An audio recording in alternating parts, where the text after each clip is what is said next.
Blog Talk Radio.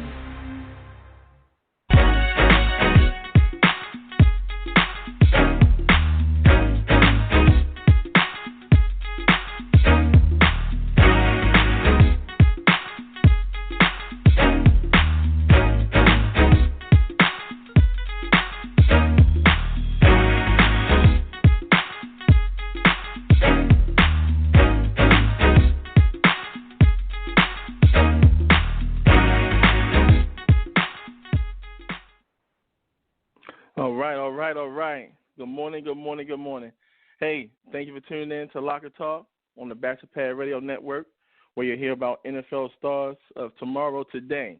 I'm your host, your proud host, Barry Barnes, founder and CEO of Locker-Report.com, and I just want to welcome you guys once again to Locker Talk. You can always reach me directly on any one of my social handles on Twitter at Locker_Report. On Instagram, LockReport100, all small caps. Facebook, LockReport.com.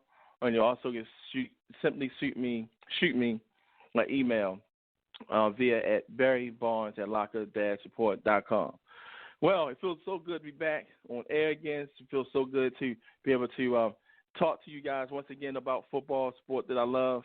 Unfortunately, my father-in-law had transitioned a couple of weeks ago, and we had to lay him to rest last week. So that's why I was absent. I hope you guys still listen to the replay of the show from last week, because it was still viable information in regard to the NFL officiating. As I went to the NFL front office several weeks ago for the NFL officiating minicamp, which went very, very well. Looking forward to being with those guys again in July. When we will be in Dallas for the NFL officiating clinic, where everything that was discussed at the mini clinic, where the mini clinic pretty much was given a general overview of what to expect and how to approach the game as far as officiating comes into play for the upcoming year. But with the clinic in July, that's when everything will be cemented. That's when everything will be locked in. That's when the officials will all know what to expect, what their approach is going to be, what their game plan is going to be on how they approach the game on the field. Just like players game plan against other players, coaches game plan against other teams, trust and believe players game plan against officials. And officials have to be aware of that, and they always have to make sure that they're always on the same page so that the play on the field will stay intact and continue to be as great as it is. So that's what the clinics are for. And it's also they have their normal combine, their workout sessions to see, how they are feeling healthy as far as being able to perform physically for the upcoming year. So that's something that will also take place in Dallas, and I can't wait to talk to you guys about that when that occurs. But this week we back to talking some good old football, talking about what this show is all about, talking about players that you guys don't know about right now, but what to expect going forward in the years to come, making y'all guys more familiar with some unfamiliar players who will soon or one day have even the commentators asking that same question: where did this guy come from? But you guys who are listening to me right now will definitely have a heads up, as I will dispel some more names, and primarily the guys who I do follow and keep track of are the guys that came through the NFL Regional Combine platform. That's my main thing. But this year I'm doing something a little different. Not only will I follow the Regional Combine guys, because that's my primary target, the guys who I definitely evaluate up close, but also guys from the watch list, some of the guys that were not invited to a combine, had to rely on a strong showing at a pro day and having that opportunity to be invited into a camp. And several guys from my watch list, I will go through some of them today and give you guys a heads up of what they're doing right now in minicamp. Now, they had their rookie minicamp a couple of weeks ago, and we have several teams that had their mandatory mini camps this week, and one of the 6 teams that had their mandatory mini camp for about 3 days with the New England Patriots. They did celebrate last night, receiving their latest Super Bowl ring. So they were celebrating that. So they was one of the 6 teams that started their mini camp. Now we're going to have teams starting to really get into the mandatory part of the mini camp, where just to see, not so much to see, but to get these guys ready, get these guys motivated, get these guys actually coming together, working together, because for the most part, most of these guys work individually. Now, they have their own trainer. They have their own facilities they may go to.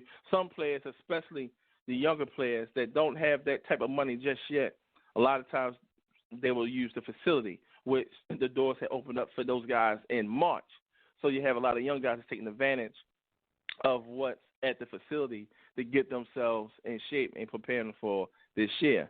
And while we had the veterans in minicamp, getting them abreast, getting them revved up for the season, getting familiar with the new players on the team, because every team in the league has some new faces, and so the chemistry part had to start developing.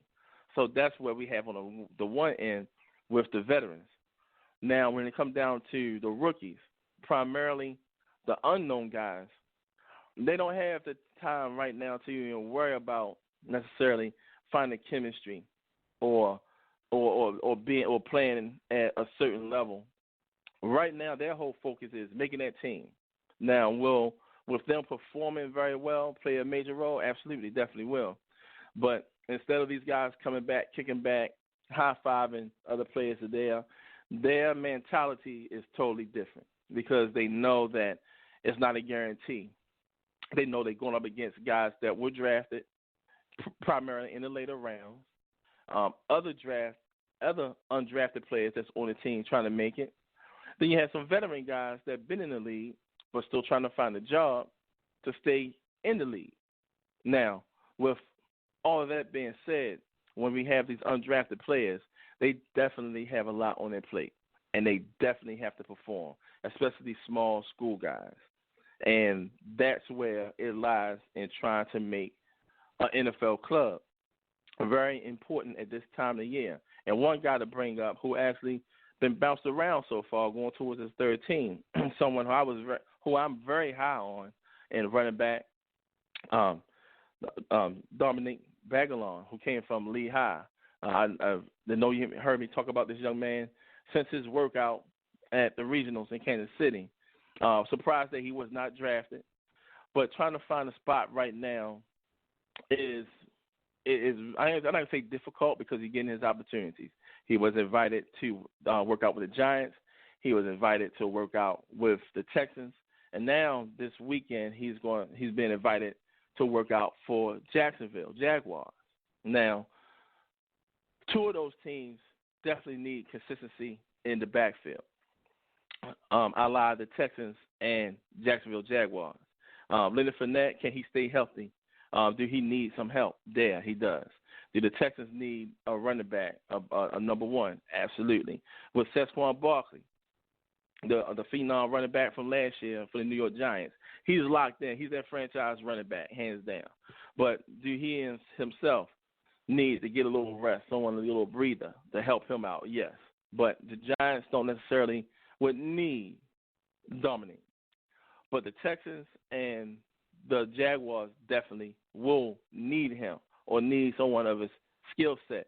And I hope that he'll get his opportunity with one of these clubs. So it's great to see that he's still getting these opportunities. But this is that time of the year where it's very tight. And no matter where you go at, you only have one shot to really impress these coaches. For these coaches to say, yeah, we're going to keep him, or, yeah, can we tolerate his inefficiency right now? Will we have the patience to allow him to grow into his potential quickly rather than later? So there's a lot of things that the teams look at and put a lot of pressure on the undrafted players, and in turn, the undrafted players put a lot of pressure on themselves, because in the back of their mind, this is the only shot that I have. And when you have these undrafted guys having that mindset, believing that this is their only shot they have, and for many of them, It is. But you have some, like Dominique, who's very curious. Teams are very curious about. You know, he's a Caucasian running back. He runs a 4.4. He can catch out the backfield. Everything that you will want your running back to be able to do in the National Football League, he has the tools to do it. But will a team give him a shot? Will a team give him a chance to be able to prove it? I believe a team will, because he is too tempting of a talent to just sit on the street. So I believe that somebody is going to pick him up. It just all in turns as to which team is actually going to bring him on. And I think that any one of these teams, whether if the Texans bring him back or if he make it with the Jaguars or any team that needs a running back, either one of them, I think they're going to find themselves a gold mine in this young man. And he will be one of those players to definitely watch out for, assuming that he will make the NFL, which I believe he will, one of those names to watch out for down the road in the NFL. You listen to Locker Talk on the Badger Pad Radio Network, where you hear about NFL stars of tomorrow today. Now, one of the players from the regional combine workout sessions don't necessarily need to worry so much about what his NFL future will be. And I'm talking about Cole McCombs, linebacker from North Carolina, who got drafted in the 5th round by the Washington Redskins. During a mini camp, and this week was their mandatory, doing a rookie mini camp, and this week is their mandatory mini camp. He is really turning a lot of heads. He's really showing his leadership ability that he had showed when he was in North Carolina. With one of the defensive players going down for the year, Reuben Foster, for the Washington Redskins, all it does is just created another opportunity for Cole to really show what he can do in the field. And so far, with him out there on the field, learning the playbook, but most importantly, calling some plays. This is something that Jay Gruden had said on the day he was drafted, that he's going to look towards this young man to call plays on the field. Probably by the time, whether if he made the starting lineup or not, whether if he cracked it or not, the chances are that he probably will be a starter as a rookie. But whenever he do get on the field, he's going to be expected to be that quarterback on the field. Now, his last 3 years with North Carolina Tar Heels, he led the team in tackles, over 100 tackles since his sophomore year. So this young man can get it. He knows how to tackle, fundamental sound, super fast. I like to compare him to the Dallas Cowboys, Vannon Bosch, or Sean Lee. He's that type of a player, but he's just faster. So watch out, watch the Redskins Nation. They'll definitely have a solid player there to watch out for in this upcoming season.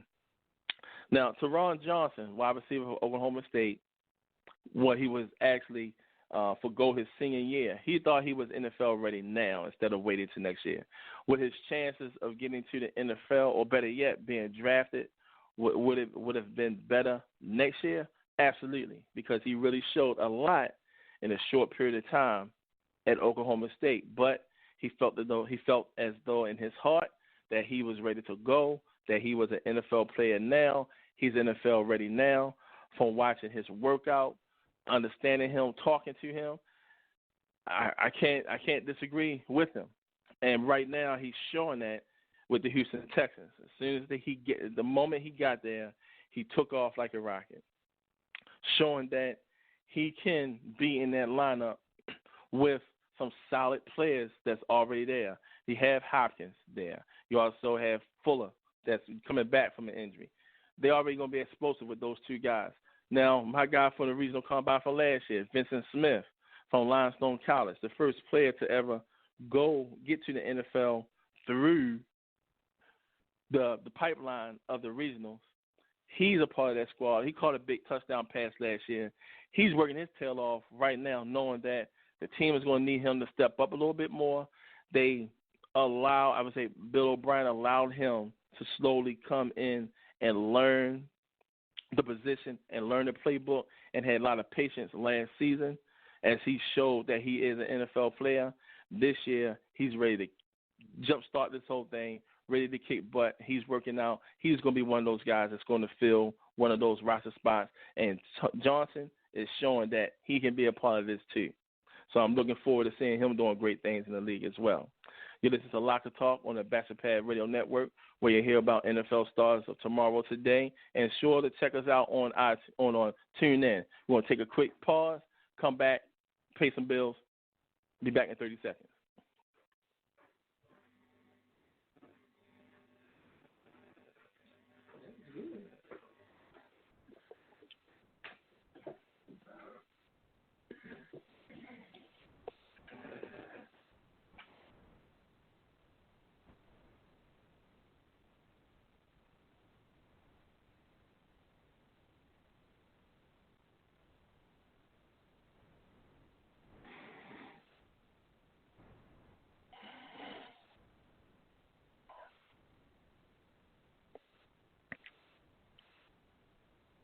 Welcome back to Locker Talk on the Bachelor Radio Network, where you hear about NFL stars of tomorrow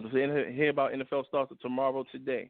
I'm your host, Barry Barnes, founder and CEO of Locker-Report.com. And you can always tune in to the Bachelor Radio Network and hear about any type of news that's out there, whether it's politics, religion, social, entertainment.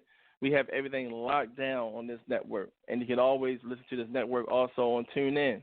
And if you want to hear anything involving anything around the world, tune into the shows, the Donaldson Files, Dr. Larry Show, Sarah Sweets, L.A. Bachelor, who covers everything in the world, even some stuff that's going on in space. I have no idea how he get his knowledge, but if you want to find something out new, check out his show definitely on Thursdays. And when it comes down to sports, always check me out here at Locker Talk on the Bachelor Radio Network. You can always reach me directly through any one of my social handles, whether it's on Twitter at Locker_report, Facebook, LockReport.com, Instagram, LockReport100, all small caps, or you can shoot me an email at barrybarnes@Locker-report.com. All right, now we're talking about some of the players that came through the regional combine platform and how they're doing right now in the mini camps, and also what they did during their rookie mini camps in the NFL.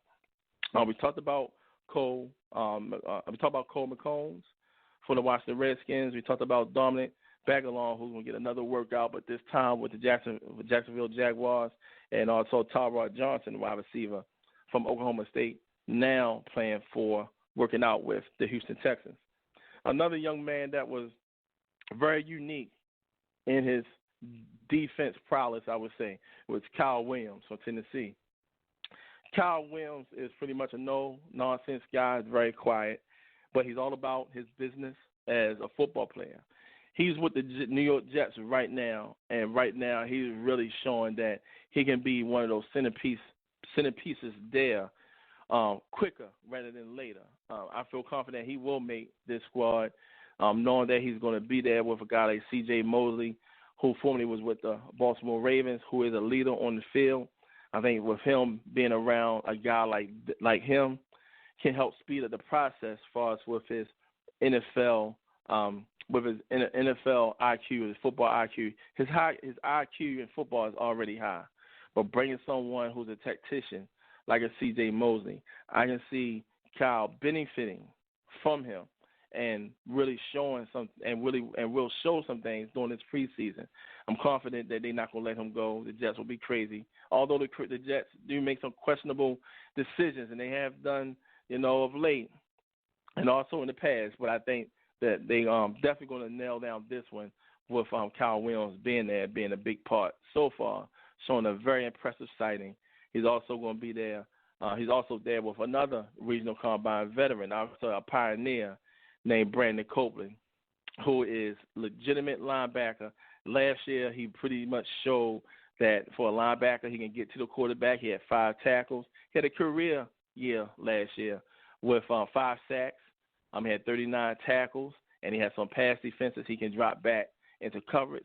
So Copeland is definitely on a mission this year. He's ready to have a baby. So I'm really happy for Brandon, what he's doing with his family and all the stuff that he's doing off the field, which I will take some time out to talk about, and currently writing a piece on that young man, because I would say from the regional combine platform, right now he's the only one that's really taking advantage of a lot of stuff off the field. How's he getting into real estate?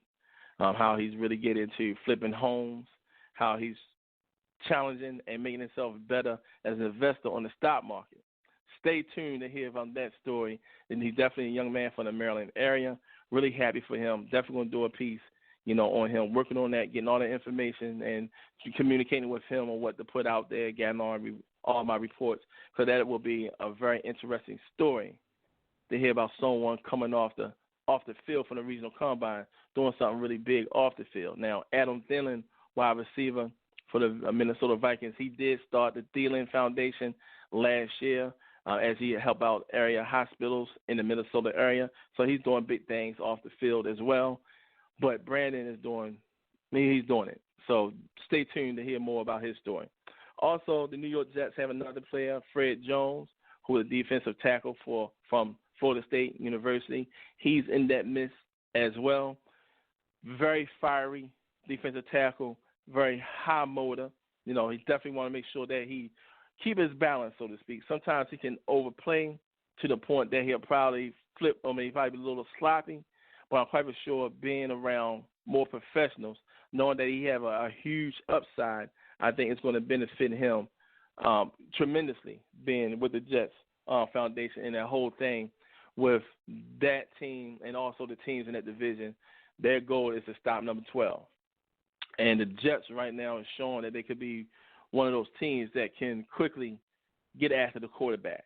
And in order for the Jets to be successful, they have to be solid in their division. They have to compete in the division, and they ultimately have to win their division. And the only way they can do that if they're successful against the New England Patriots, because that is the big dog, not only in their division, but also in the league. So the Jets know they have their work cut out for them. They have to get to number 12, and they found two solid players from the regional combine platform that help them be successful in that area.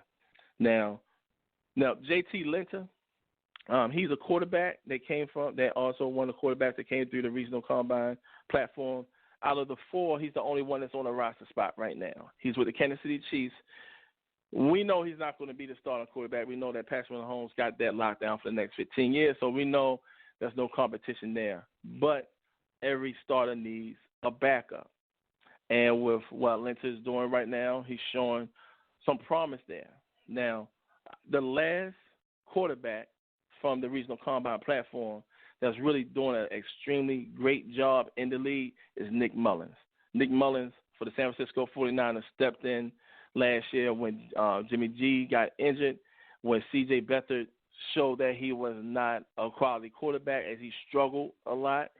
But Mullins came in at the half part of the season, started the rest of the games, finished with a 3-5 record, showed a lot of heart, showed a lot of tremendous upside.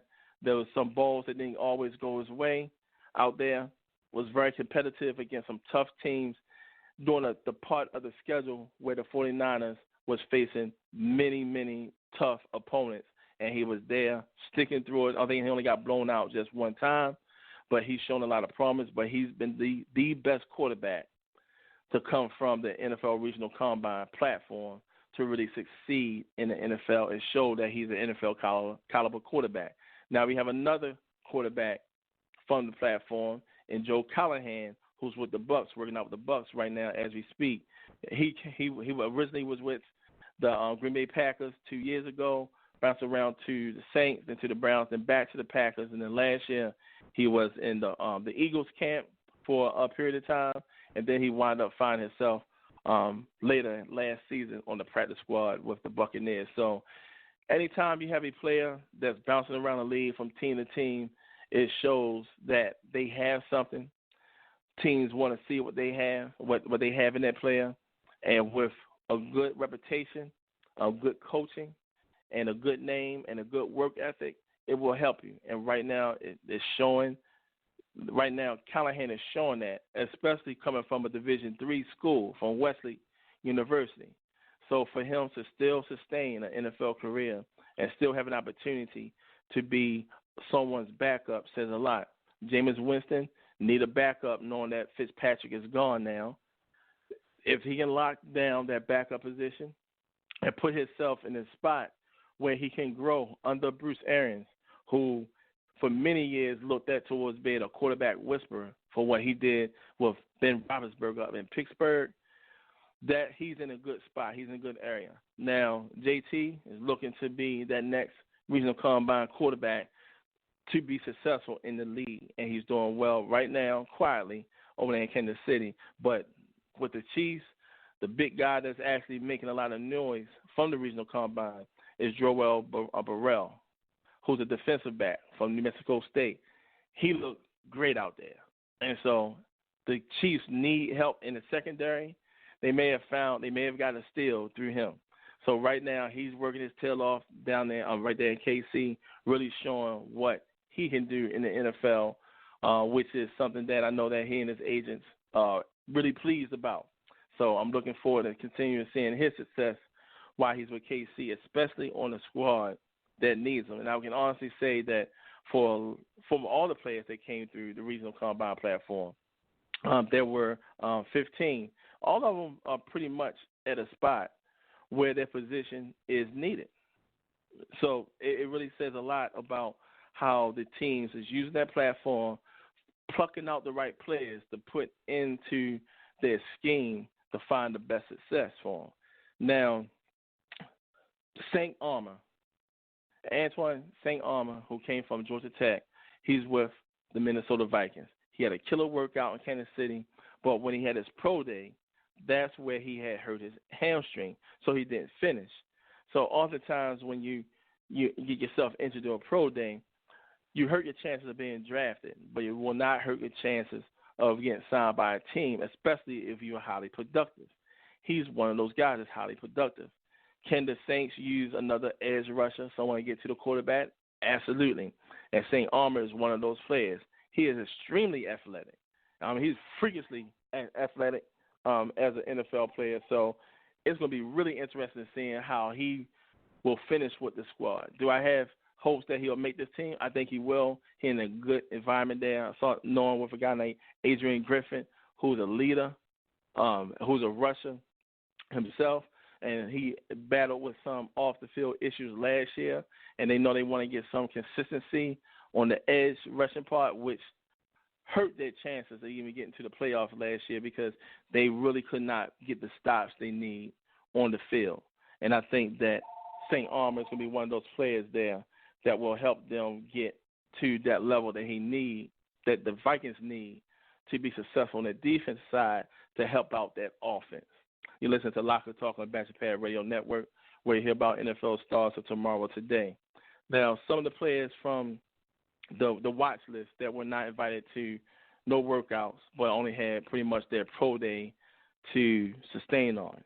And one of the players that's really making his turn in Arizona is Xavier Turner, who's a running back from Teflon State, Division II. He has an NFL body to go right now, and he's explosive, very powerful. He has a chance, knowing that the Cardinals need a feature back. He's in a place where he has an opportunity to really show that he can be featured in that backfield. So that's saying a great deal about that young man having that chance, that opportunity to really show that he can play in this league, because he at a spot with a team that need productivity out the backfield. And right now, during his rookie minicamp, he's shown a lot of great promise. And when their mandatory minicaps kick off, I'm quite sure he's going to show a lot more, because then he's going to have the vets that's there. You know, he's going to have to travel and bounce around with those guys, and he's physical enough to be able to do so. So I'm looking forward to that. I'm seeing him go far in that environment. On the defense side of the ball, from Florida Tech, T.J. Hansel, linebacker with the Cleveland Browns. Cleveland Browns is stacked, knowing that Jamie Collins is no longer there. He's back with the Patriots. Hansel have a chance in making the squad. And I tell you, this dude is thorough. The Browns have a dominant rough in their defense, in their linebacker core. So watch out for that guy. So that's all the time that I have. I'll talk about some more players next week as we dive a little bit more into that mini camps, as a lot of teams will be finishing up that mandatory mini camps. I'm going to talk about some more players, revisit some of the players I talked about in the past. so that you guys can be ready for this upcoming season. You listen to Locker Talk, the Bachelor Pad Radio Network. Always shoot me a question or anything on any one of my social handles. Locker-report.com on Twitter. Locker Report 100, all small caps, on Instagram. And you also shoot me an email, barrybarnes@locker-report.com. Everyone stay blessed and have yourself a safe and joyous weekend.